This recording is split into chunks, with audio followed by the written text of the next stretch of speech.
好，昨天在立法院，蓝营叫卓荣泰道歉了，他始终没道歉。他说：“我今天是专案报告，我是专案道歉嘛。”这两个实在，我觉得卓荣泰有时候你道个歉又怎样呢？闹得这么大的事情，实在是很抱歉。本来就你的全责嘛，你的责任在这个地方，其实这没有什么了哦。但是呢，他就不肯，他最后说遗憾啊，遗憾。但是呢，也说要深自检讨，让大家现在搞得这个天下大乱啊。那另外呢？这个国民党就是他没真相、没道歉、没下台，所以呢，国民党说这卓荣泰是三没院长啊，三无院长，好吧？那媒体也问了，说不道歉，全民情何以堪？当然也不是你道歉就能解决问题，道歉也解决不了问题，那是一个态度嘛啊，所以这也是所谓政务官的政治责任嘛啊，所以这边也讲，就算道歉没用，但是也不能回避啊，啊，这是政治责任啊。那另外呢，而且你不能说以前就这样，是以前可能也是这样，但是在谁身上爆发，那就是你要负责嘛，政治责任不就这个样子吗？哦，那另外呢，9号的行政院院会，当时呢，卓荣泰不满台中先公布流向，说为什么你抢快？他说你抢什么快？那要怎样捂多久呢？对不对？卢学院依他的权责，他不是抢，赶快要让大家知道这个有问题啊，该处理要处理啊。对不对？该处罚要处罚，哦，然后呢，该防止要防止啊，该小心要小心啊。那所以呢，被骂抢快，台中的副市长说呢，中央的确对我们抢快不以为然，哦，的确不以为然，哦。那另外呢，这个黄国荣副市长，那另外呢，为什么抢快？黄国昌说，你还要练展权位多久啊？对不对？你还要在位置上多久啊？那另外呢，卓荣泰昨天说地方茶厂不利。今天又改了，说谢谢卢市长，哦，他也发觉这样去怪卢市长没有道理嘛，哦，那卢秀燕不领情，说你现在中央盖牌，内阁人做不好就该下台啊，哦。那另外呢，民进党委员说啊，厂商通报权责是以地方为主啊，是厂商比如说，所以南侨因为没有南侨虽然这次是吹哨者，但是因为没有通报给地方，南侨是跟中联跟上福寿还是什么东西？他跟福寿在跟中联讲，他是循他的这个油的来源系统，没有跟地方这么的，所以被罚300万。当时有人觉得讲说，为什么要罚南侨300万呢？因为他是吹哨者，没有他，搞不好这事情到现在大家还吃得很高兴，还不知道，怎么还罚他呢？哦，就是说通报，那的确因为他没通报，所以罚嘛，被处分嘛。哦，你想当时我当时也想说。卢秀燕干嘛罚南侨300万的，对不对？罚那么重，最重的30到300万了。但你想，当时如果不罚，现在更被骂死了，更被骂死了。哦，所以呢，这个好吧，我们看一下。要道歉无安尼尔，有这困难呀？深感遗憾，会进行。台湾人回心有这困难，莫怪台湾10大死亡的原因就是癌症。说个道歉有这么难吗？国民党立委谢龙介、行政长卓荣泰战火一触即发，深刻的遗憾、检讨跟反省。今天是专案报告还是专案道歉？我跟你讲，马紧拢马紧。卓奎似乎火气很大，因为中联毒油风波不断延烧。14号，卓荣泰进立院做实案专报，却遇到重重阻挠。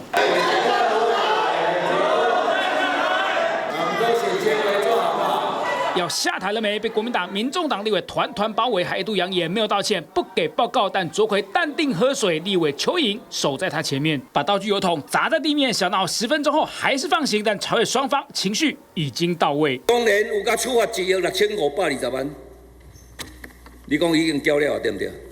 拄则我得到消息是讲伊交清，你说袂输伫遮那个表扬，讲伊交清代表公权力有执行下去。要困进前。你摕起来看，你拄啊报告是安怎讲？对，油互阮食咧腹肚底。你一开始起来讲我暗砍业者，对业者真好，你要道歉？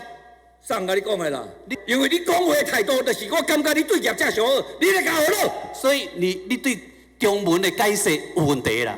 跟蓝营立委激烈对峙，卓奎更呛瞎。不要自以为是。内阁阁员有是任不是任，有行政责任在追究，我自然会处理。不是任的是何人？职安专报在野党全力追究行政团队政治责任。确定有问题的油品，全台平均每人喝下270cc，但时隔2周，行政长卓荣泰仅立院报告抱歉2个字，绝口不提。15号到台东出席活动，卓荣泰就被呛下院长下台负责，举牌的蓝营小鸡被挡在左侧，而陪同的侨委会主委徐嘉清似乎在跟他咬耳朵，说这是谁谁谁派来的。我建议行政院也许可以更谦卑一点，向国人道歉，因为道歉是改革的勇气第3个呢，做不好的首长让他下台。要院长道歉，谦卑一点。但现在毒油事件，中央好像要把全责往地方推。这4年我们都有专案补助，要求地方政府对于油品相关产品进行查验，依照食安法，整个全责在查验等等相关，还有通报是地方会做的，只有对着地方政府泼脏水。5000多吨有问题的油，毒油。赖政府有哪一个人可以好好的清楚说明白，流向去哪了？我跟你说，没有人可以回答。那林浩，其实从卓荣泰刚才到这个林静怡，还在讲说过去我们有什么样的机制，我们查，全部出包，全部没有用，食安5环通通爆掉。这就是全民这一次2万多吨的这个致癌油，每一个人都有吃到，你也不用再去对发票了。我看一个 app 在对发票了，你不用对，因为你一定有吃到。那些品项多到，那些餐厅被影响到多到是你完全超过你所想象的。所以我们在讲说这几年来，包括这个很多的这个致癌率在往上提，大肠癌，或是说大家现在对于这个食安的要求，在这13年来，通通都没有往上增。这次为什么让人家很生气？因为4月4号发现的油，6月30号才紧急处理，隔了多久？然后呢，卓荣泰7月3号就知道问题的严重性，因为卫福部已经通报了，直到7月9号才说，那我们预防性下架，竟然在中间还讲说，如果呢这致癌油呢在我们成品的20%以下，就2成啊，不用下架啊，继续贩售。那所以民众会觉得说，你1%都不行什么叫做20%可以继续贩售？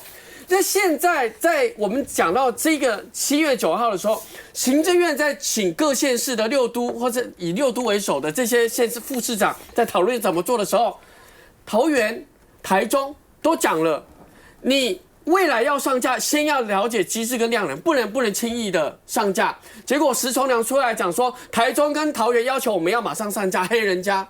结果现在又发现台中紧急把这一些影响到的下游厂商抢先发报，抢先公告。为什么？因为让大家赶快先下架，不要影响到民众。竟然被卓荣泰斥责，你为什么公告？你凭什么抢先？你为什么抢先？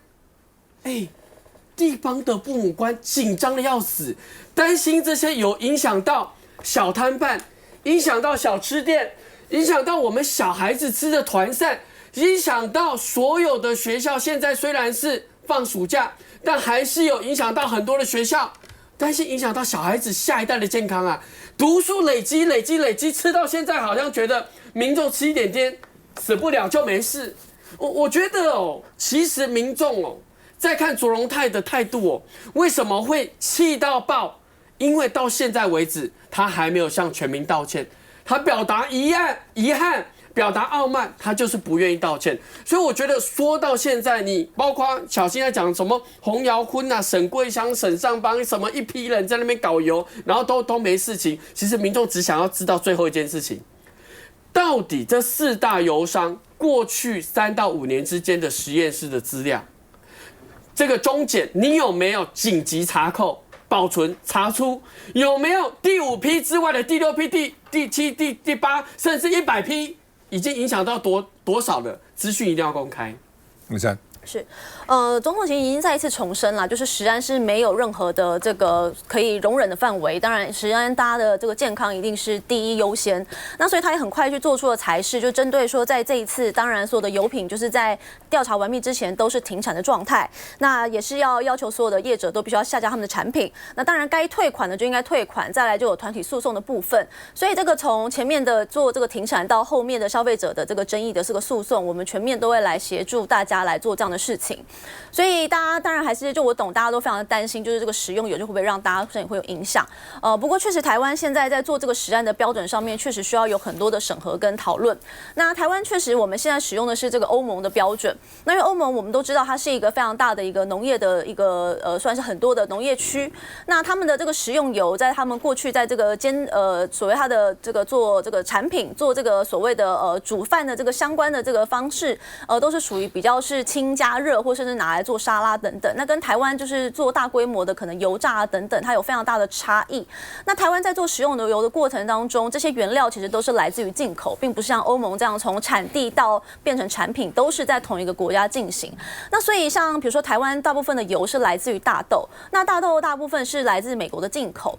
那大豆你在这个要出口的这个过程当中，你为了避免它发霉啊，避免它有黄曲毒素等等这个问题，它必须要进行晒干或者烘干。那在这个过程当中，确实这一次我们检验出来的这种所谓的毒素或者这所谓的这样的一个化学物质就会容易升高。所以这个在台湾在这个制作油的过程当中，确实需要仔细去检视。那未来可能在进口这个豆品的这个过程当中，在原料的部分可能就要去做比较大的去注意，那避免说后续可能在制油的过程中会有这些问题。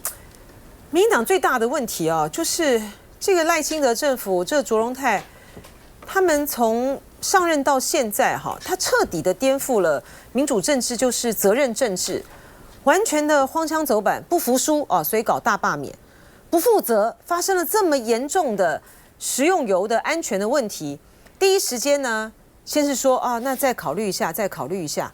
然后呢，一出事了之后呢，一爆出来了之后呢，先是这些民意代表哈，赶快就说，通报的责任在地方啊。你一方面说通报的责任啊，下游厂商这个南桥他出来说，你应该通报在地方。然后呢，等到这个卢秀燕呢，把那个厂商公布出来的时候，他就说，你为什么又提前公布？就你到底在干嘛？好，就说一不负责、不服输、不负责，而且还不认错、不道歉，这个是非常可恶的啊。这个对于一个执政的这个政府来讲，你民进党也不是第一天当执政党从蔡英文到现在已经10年了耶。你过去的时候，你蔡英文那时候在2014年的时候，你们作为在野党，你们怎么对待马英九、江宜桦他们当时面对的食用油的问题，什么黑心油的问题呀，然后顶新的问题呀？那个时候，民进党的这些的立法委员攻击的多厉害，有什么顶新帮啊？然后这个顶新的这边跟马英九啊什么样的关系？可是大家知道那个时候马英九政府是如何处理的吗？不但江宜桦道歉，行政院院长、卫福部部长邱文达下台啦，食药署署长调职啦。我们今天也只不过立法委员立法委员也不过只是要求行政院长道个歉，你有这么困难吗？你有这么傲慢吗？有这么觉得说你道了歉你就委屈了自己吗？然后到今天为止，民进党的民意代表还在那边为了要转移焦点，还在那边讲啊，这个事情应该是卢秀燕要负责啊，地方政府应该要通报啊，然后呢，动不动呢。然后民进党的这些侧翼啊、青鸟啊，就把这个风向呢转到一个不知道什么样的一个方向去之后，就是为了要转移焦点。嘴巴上面讲得很好听啊，这个食安啊不分蓝绿，所有的事情呢都是政治性操作。这样子的一个不愿意负起政治责任的政府，他唯一害怕的只有选票。就今天呢，如果说民众呢还不能够在选票去教训这个民进党政府的话呢，那对于民进党来讲，他就无所畏惧了。我真的仔细在想可能从2018年我们跟欧盟标准接轨以后可能就不合格了。那卓荣泰也许觉得很冤枉，怎么早一如上，怎么到我身上？卓荣泰，政治责任就是这样嘛。你说碰到谁就要负责，就是这样子。更何况2018就是你民进党执政啊。这个责任政治，它责任是延续的，是延续的，那你今天立法院请你去报告，你都没有想到立法院会叫你道歉吗？你如果想不到这点，你这脑袋是有够笨的。任何人都会想到立法院去，当然对，但是全民的一个地方嘛，民进党委员也坐在下面，是要对全民道歉，发生这样的事情吗？这不是很应该的事情吗？这是什么委屈你呢？什么叫我今天是来专案报告，我不是来专案道歉的？是谁叫你专案道歉的？只是你专案报告的时候，再开始跟大家鞠个躬，说这个事情让大家这样的担忧，我真的是发自内心感到很抱歉。这会怎样？会死啊！这到底丢了你什么脸啊？这是少了你一块肉啊！我们一开始讨论那个大雅电缆无人机，我就觉得这个沈家我很熟啊，我叫他们去找资料。我说跟中联有没有关系？他说是两回事啊。果然现在有关系了。我们看这个洪尧坤，他是中联油脂的董事，他也是大雅电缆的监察人，他也是福寿的董事长，都在一起。然后呢，家族这个洪尧坤跟沈桂香是夫妻，沈桂香又跟沈尚邦是亲戚。然后呢，沈家跟洪家这个关系很密切。然后呢，这个沈尚邦是大雅的副董，大雅近年屡获绿能的标案，还不是只是无人机绿能就获得标案。他跟赖清德有20年的交情，都在台南嘛然后呢，反正这种关系真是剪不断理还乱。休息一下再回来。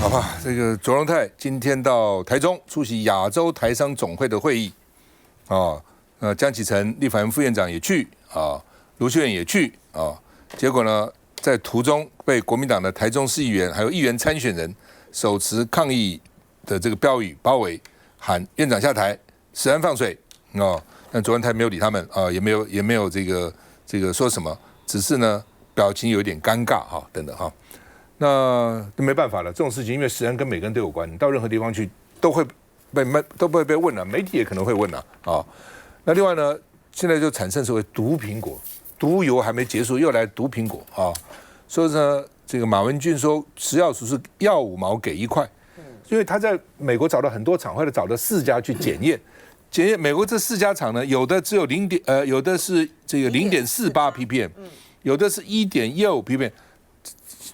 所以我们要给个3 ppm，ppm 大家叫 part per million 的，每100万分之一有多少？当然是成分很低的，但是它就是一个标准，你不能过嘛，你吃太多也不行。而且我们的问题还不是这边，你这边没有到标，那个没有到标，每一个食物你加起来看看你每天吃了多少这些东西那到底有没有鸡尾酒效应有人说有人说没有。那另外呢，这个既然最高只有1.15，那你就1.5了不起这样了嘛？你干嘛要给到3呢？这不是很奇怪吗？你没有必要给到3嘛，对不对？你在美国检查也没有一个是3呢，那你给这么高干什么呢？那另外呢，说这个被骂说是放行施春良说我们定出来是3 ppm， 可见没有美国的压力那日本是2 ppm， 韩国是3 ppm， 美国是5 ppm 所以呢，我们是3 ppm， 意思说不是美国要的那到底是怎么回事呢？那另外呢，这个现在等于我们原来是0.5 ppm， 现在到3 ppm 的6倍到底有没有压力？卢秀燕说卫福部是不是停几量告诉我们？那石川说没有压力了。那没有压力为什么？我刚刚讲，那既然这个日本只有2 ppm， 韩国3 ppm， 那我们为什么不学日本呢？为什么不学日本也定个2 ppm 嘛？就很奇怪了，总有一个道理嘛那石川说不是为了美国开后门不是为了美国开后门。然后这次呢是比照日本把苹果从梨果内独立出来，以前的苹果在一个标准，现在苹果单独拿出来那陈金辉委员就说呢，现在芬普宁标准放宽6倍。以前不是有一句话吗？美国有一句话是1天1苹果，医生不来，对不对 ？An apple a day keep duck away 那先问有没有农药嘛？如果有农药的话，怎么让医生不来呢？有农药就会生病我们看一下。现在卫福部也提出要放宽农药残留，将苹果的芬普宁农药残留标准从0.5 ppm 提高到3 ppm， 一口气放宽6倍，坚决反对。卫福部中央不晓受到什么样的压力，竟然要片面的自行的宣布要放宽，要把农药超标的苹果准它进口，我们不同意，我们不赞成。台中市长卢秀燕就说，不知道卫福部是受到什么压力，表达坚决反对。那么这些呢，都是因为有农民或者是业者的需要而提出来。如果说我们这个是受于这个美国的压力，那美国是5个 ppm，我们定出来是3个 ppm， 并不是跟它完全对齐。不止致癌油，现在还要放宽苹果农药残留，但卫福部还是要说这跟对美贸易没有挂钩。我也写给他了，好吧，来王慧。我觉得这个台美的对等贸易协定签订之后，我们知道我们就是降低了这个相关的关税哦，但是呢，接下来我们就放宽了这个苹果，就不免让人家想到这中间有没有什么关联性嘛哦。那石崇良部长最近讲话，大家可能打的问号就更大了。他说没有什么压力哦，就像卢妈讲的，如果没有什么压力，为什么我们要一下子放宽到6倍？那这个事情呢，接在这个致癌油的后面，真的是。我昨天在地方啊，大家在讨论，就说那到底现在什么东西是安全的呢？你这个食用油也不安全，它在很多的产品里面都会出现。那就说那吃原型食物好了，就你要吃原型食物的时候，突然就告诉你说你的苹果的这个农药残存的标准也放宽了，不要吃苹果派，不要吃炸苹果，要吃原型苹果。对，结果因为我昨天有看到一个老师有出来讲，他说其实他1-2颗是没有超标，但是重点现在刚刚赵大哥讲的你又不是每天只会吃苹果，对不对？你可能还有吃其他的食物，所以我觉得，对了，刚刚提到这个责任，就是责任政治的部分。我们每天尤其上班族，在这一次的致癌油事件里面，你知道大家真正有感是什么时候吗？第2批产品播出来之后，公开之后，大家发现。我每天吃的这些，不管饭团啊、沙拉啊，竟然都是含有这个相关的一个致癌油品，所以大家才开始发现说，这个国家给我们的不是安全，而是非常多的担心。老实说，这个事情发生到现在，我非常在意的其实是卓荣泰的态度。刚刚前一趴已经有讨论到，他昨天在这个立法院备询的时候，其实他的态度是非常傲慢的。他就说他不是要来道歉的，从头到尾他就除了讲遗憾之后，他也不想讲一句道歉。我跟大家讲，我去对了一下时间哦，这个致癌油是4月份的时候产的，4月份的时候厂商自己验都是合格的。5月13号南侨发现问题，自己验出来之后自主去通报，他不是通报给这个主管机关，他通报给福寿，福寿通报这个中间呢，5月13号到福寿通报给上游的中联，竟然已经过了1个月，是6月11号。这中间到底发生了什么问题？是厂商隐匿而已吗？还没有其他的隐情在里面？另外，6月30号，他们终于通报主管机关了。我就跟大家讲，7月1号到7月3号，卓荣泰在做什么？我特别注意。他7月3号下午，照他昨天在立法院回答委员的，他7月3号才找石崇良去讨论，这就是大家看到的。大家在讲说是怎么他要下架，要公开是应要考虑，那是7月3号下午讲出来的话。而且石崇良说要公布，他说要考虑，对，再考虑，再考虑什么呢？对，他就是在那边凹，他就说就是在考虑说要不要这个把第2层都公布嘛哈。我要跟大家讲我要讲的可恶是7月3号早上，你知道他在干嘛吗？你知道食安汇报的负责人就是行政院长卓荣泰，他那天早上带着副院长郑丽君，还有环境部长到我们宜兰来参加一个地方型的海洋活动，然后呢，把民进党的那个宜兰县长参选人一起夹带放进去。这件事情竟然比全国已经开始爆发这个致癌油还要来得严重，所以到现在我昨天看他在立法院的态度，我就觉得他没有一点点想要把这个后续真的好好的去把相关的东西查清楚嘛。所以如果他真的有心，昨天在立法院就不会是这样的态度。另外，他除了讲说要修食安法，再把问题丢回立法院之外，刚刚讲的那个3大支我们台湾的这个油品，是不是都应该要开始查一查呢？因为我看到那个林静怡今天在立法院一样啊，问他什么他还是搞不清楚，油到底是流到哪里去也讲不清楚啊。就我刚才讲那三大台糖10%，中联30%，另外大统益50%，真的你每一家每天派人去查，也不过就是1000次嘛，连礼拜天都算了1000次哦。那你现在我告诉你，你现在委托什么 SGS 什么乱七八糟这些，你到底一年查多少次？这么几万家、几十万家中下游，你查多少次？也不过1000次就全部查到了，做不到这一点吗？抓大不懂吗？抓打蛇打7寸，不懂这个道理吗？是，我觉得真的是你，这就已经不是下台能够解决的，这是一个简单的道理嘛，然后呢，居然能够就抓大放小嘛。你现在抓一堆小的，然后放大的，自主管理，管理了个什么鬼啊？需要再回来。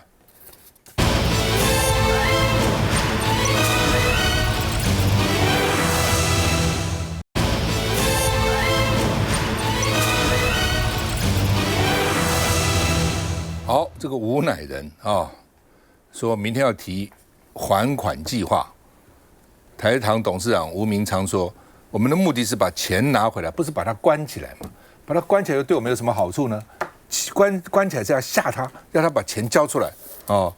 那他欠了台糖1亿7千万，其实原来大概本来只有1亿2、3千万，但因为这么多年利息累起来，结果呢，上次被管收12天就获释了。哦，而且是台糖撤回申请，就是台糖被骂，你什么意思啊？是不是有新潮流去关注你啊？是不是有一类人士叫你不要关注吴乃仁啊？那所以台糖董事长说，我们去把钱拿回来嘛。所以呢，吴乃仁明天要提一个还款计划。哦，那另外呢，王宏威说了，王宏威到底是跑财经的啊？以前当记者，他说明天呢要协商，台糖如果没有说明还款的时程，要告发背信。多久真的还完？我告诉你。就算讲了10成，也未必是真的。我干过这个事啊！以前我在美国公司服务的时候，有一个公司做那个船用油漆的，卖给什么阳明海运呢，卖给长荣，卖给这些公司。然后那个代理商卖了收的钱不给总公司，总公司叫我告啊，告了，法院就来调停啊，法院也希望你们和解嘛。他也做个还款计划，哦，1个月还多少钱，1个月还多少，做了几年的还款计划，因为污了很多钱啊。然后呢，还了3个月就跑了，找谁啊？人也不见了。所以就算有10成，是不是表示一定会付钱，也很难讲。我10成让你满意就好了，我3年还完可以吧？2年还完可以吧？那你怎么知道最后到哪里去呢？我们看一下。曾被拍下跟北检检察官一起到高级餐厅吃饭，他是民进党大佬前台糖董事长吴乃仁，被指控任内贱卖台糖土地给纯龙公司。2015年出狱后，面临台糖求偿1.7亿元。6月11号，台糖向法院申请管收吴乃仁获准，没想到只待12天，台糖自己撤回申请。我们最主要的是要债钱，最主要是要把钱讨回来。看如果说第一次协商有什么大家没有办法凑合的，我们再讨论。16号，双方律师将协商如何还款。台糖也解释，当时撤回的理由是吴乃仁承诺会提出还款计划。对方也提说，7月20号以前要进行协商。那我们如果把人关在里面拿不到钱，对我们来讲，对台糖来讲，我们要的是钱，我们要的是那个债钱嘛。所以哈。我们就说 OK， 如果说他完全没有的话，完全不还的话，当然我们会照法律的程序。但从6月22释放吴乃仁到7月16，双方协商，这25天将近1个月的时间，就只有一个模糊的还款计划，实际连1毛钱都还没看见。把吴乃仁关在里面就拿不到钱，这说法让在野立委直摇头。国民党立委通批台糖董事长吴明昌根本罔顾台糖利益，更可能涉犯背信罪。个人告我去告他好了。7月16号，你没有办法好确定吴乃仁要还钱，然后你却撤销管收，那当然现在的台糖的负责人就有背信的问题啊！就怕台糖便宜行事，蓝委放话，只要吴乃仁没能在16号保证一定还钱，就要告发台糖。我们要的是钱，我们不是要关人，钱，对，是要钱。问题是做一个还钱计划表就拿到钱了，有没有保证？有没有保证？谁来保证他？谁来担保？这叫否则是空的嘛？他能还，他过去几年不还了，拖，加到1亿7千万加利息，他能还他早还了，对他现在你把他关起来，他怕的，他说我还你，真的会还了？我真的有非常大的怀疑了。你光空口做一个表，我也会做给你啊。那做的算什么呢？那谁来保证能履约呢？有没有人保证呢？这个蛮重要的。玉芳兄，其实有一件事我一直不解了啊。吴乃仁不是一般人的，吴乃仁是在民进党里面是非常有分量的一个人，而且在民进党里面也照顾过。我相信以他当时的地位跟影响力，你看达正案，内定是他要当董事长的。我为什么知道？我是达正案调查小组的组长，说我讲说毒苹果的事情，石聪人讲一大堆话。立法委你不要闲着，你就成立一个文件调阅委员会。把所有资料拿来，你就会搞清楚了。所以我在讲说这个把话讲回来，就是说，吴乃在民进党里面不是只有历史地位，他有非常实质的政治的影响力，而他竟然为了这台糖案可以搞到现在，这是有点难看的。对于那些被他照顾过的人，其实也很难看。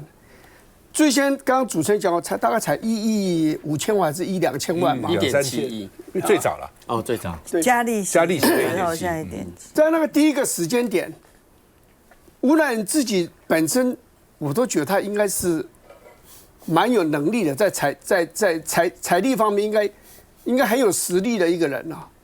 那他那么多的好朋友也很有实力，而且新潮流是当红的这样一个派系，在民进党里面，让事情整个恶化到今天，吴乃仁是很难看的，新潮流是很难看的，整个民进党还是很难看的。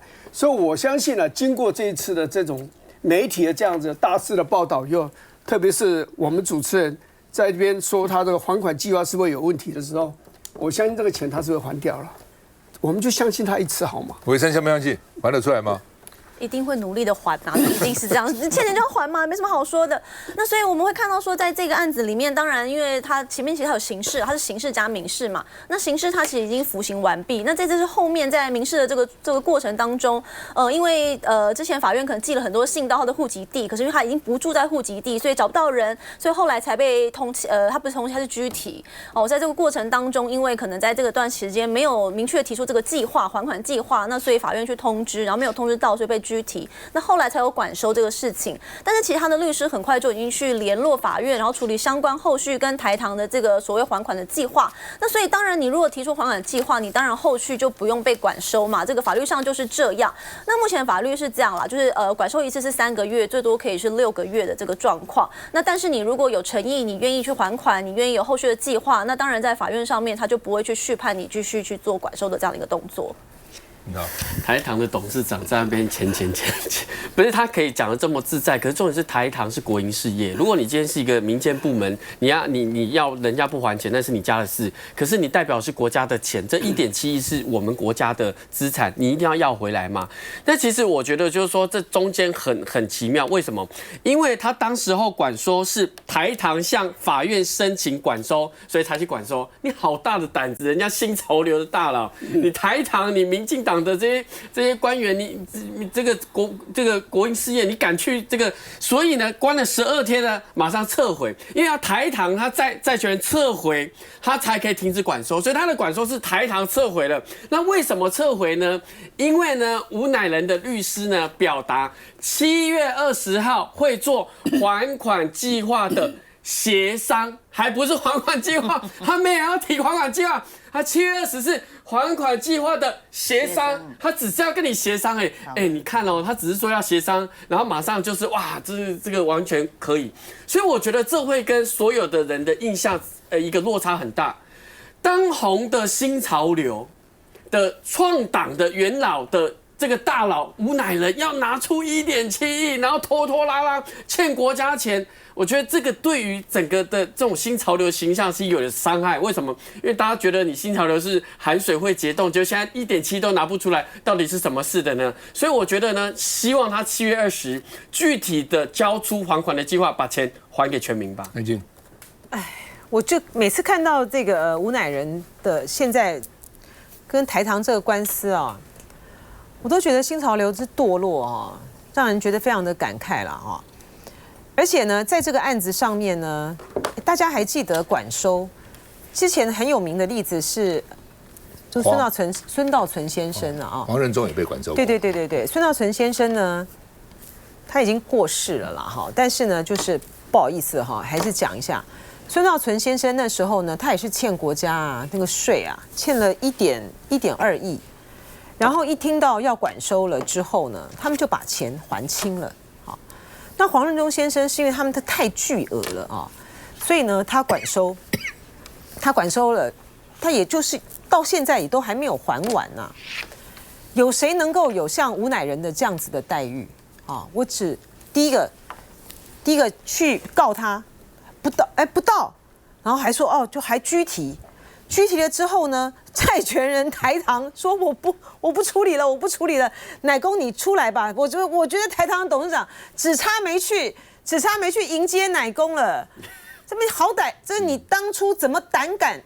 这个台糖董事长 How dare？ 对，怎么胆敢去提出要去管收他啊？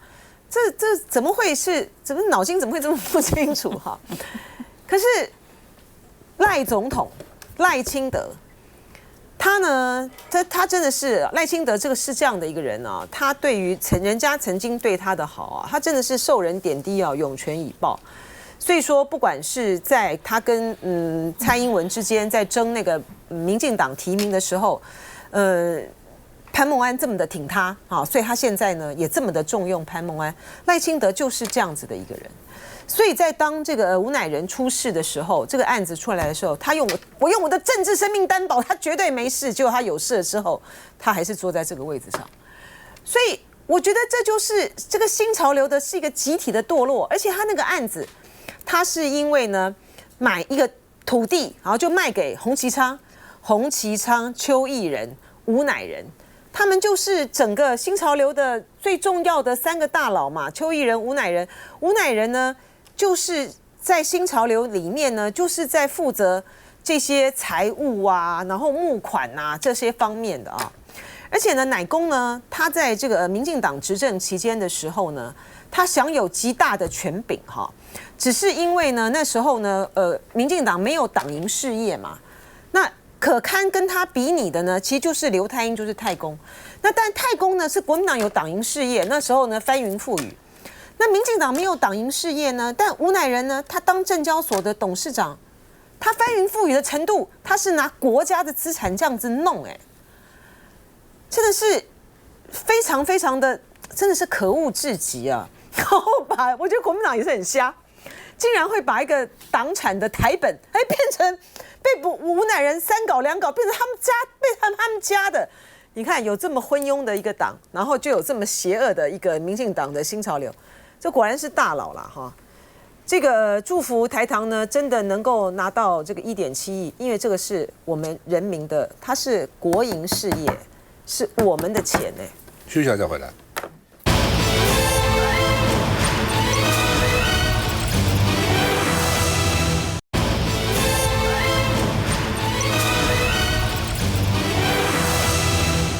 好，那么因为10月28号9合1大选呢，蓝白希望公投案并案啊，所以呢，现在2个案子叫非核家园，因为民进党是非核家园，把这非核家园废掉，然后呢，安乐死公投在8月要力拼2读哦，然后呢，蓝白在人数优势下呢，已经逕付2读了，哦，希望逕付2读以后要1个月协商冷冻期过以后呢，到3读。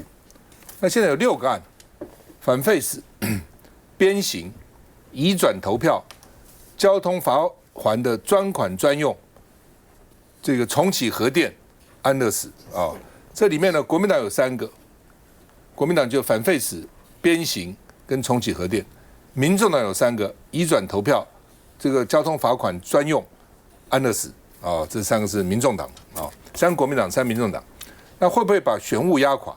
哦，那因为尤一农也是担心太多了，黄国昌就说呢，中选会不要说三道四，你中选会讲那么一大堆干嘛啊？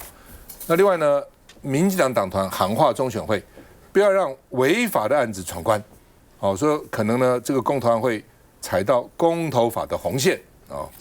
那另外呢，国民党说是不是现在修公投法，先开选举票再开公投票？因为选举是到底选举还是比较重要嘛？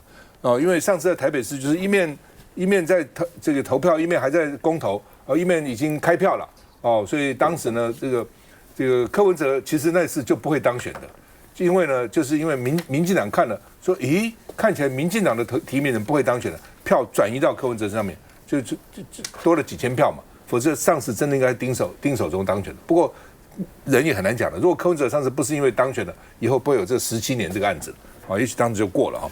反正很多事情都难说了，反正基本上。要不要先开选举票，再开公投票？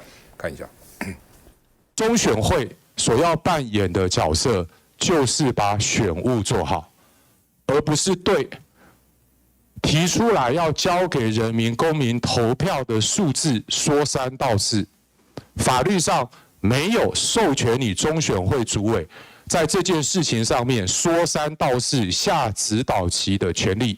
我认为所有不管是多还是少，这都是人民意志的渴望。每一个公投案，我相信都是后面有他的支持者。目前的这6个蓝白已经提出来的公投案，那中选会是不是能够明确的依照公投法好好的审议？因为我们已经看到就是很多的公投案哦，它其实是违反公投法。好，国民党他是提出这个公民投票法21条、23条、43条修正草案，2项以上公投，现在有6个啊，当然最后可不见得6个了，也许3个、4个，应该各公投案编于同张公投票，而且明定开完选举票以后再开公投票。来，婉珊。我们会看到，就是在立法院现在蓝白确实是多数啦。其实我们还是认为说，如果真的有需要修法，其实应该要按照这个法定的程序去进行。因为我相信很多的题目，其实在台湾应该都有所共识。那所以其实并不需要靠着公投去炒这个声量等等的。我们还是觉得这样的方式好像是把本来立法委员应该要承担的责任转嫁给民众的身上。因为我们知道立法其实是一个非常完整的程序，包含你前面要开公听会啊，你中间要去讨论啊，那甚至要有专家进入等等，那后续才有这个立法的可能性。